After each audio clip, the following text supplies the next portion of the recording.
పూరి జగన్నాథ్ దర్శకత్వంలో ప్రిన్స్ మహేష్ బాబు నటించిన 2 సినిమాలు Pokiri, business man super hit అయిన విషయం తెలిసిందే. అయితే ఈ 2 సినిమాలకు సీక్వెల్ సిద్ధమవుతున్నాయని గతంలో 1-2 సందర్భాలలో స్వయంగా పూరి జగన్నాథ్ ప్రకటించాడు. ముఖ్యంగా బిజినెస్ మ్యాన్ విషయంలో అయితే సినిమా ఎడిటింగ్ లో సీక్వెల్ ఉంటుందనే సంకేతాలను స్పష్టమిచ్చేశారు. మరి అంతటి సూపర్ హిట్ కొట్టిన 2 సినిమాలకు ఎందుకు సీక్వెల్ రాలేకపోయాయి అంటే మహేష్ బాబే కారణమంటున్నాడు దర్శకుడు పూరి జగన్నాథ్. తాజాగా ఇజం ప్రమోషన్స్ లో భాగంగా ఇస్తున్న ఇంటర్వ్యూలో ఈ విషయాన్ని బయటపెట్టాడు పూరి. వాస్తవానికి ఆ 2 సినిమాలకు సీక్వెల్ చేద్దామని అంటే మహేష్ భయపడి వద్దన్నాడని పూరి చెప్పుకొచ్చారు. ఆల్ టైమ్ ఇండస్ట్రీ రికార్డులు కొట్టిన పోకిరికి సీక్వెల్ అంటే మహేష్ ఏంటి, ఏ హీరో అయినా భయపడక తప్పదు. అందులోనూ పోకిరి సినిమాని అటు తిప్పి ఇటు తిప్పి గోలీమార్ రూపంలో అందించిన పూరి కథలన్నీ గ్యాంగ్స్టర్లను చుట్టే తిరుగుతున్నాయని విమర్శ కూడా ఉంది. ఆయన మహేష్ కాదన్న పూరి తను రాసుకున్న కథను వదిలిపెట్టడు కదా.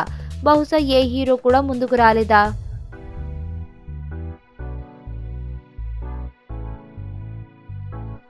మరణం దేహానికే గాని ఆత్మకు కాదని భగవద్గీత చెప్తుంది.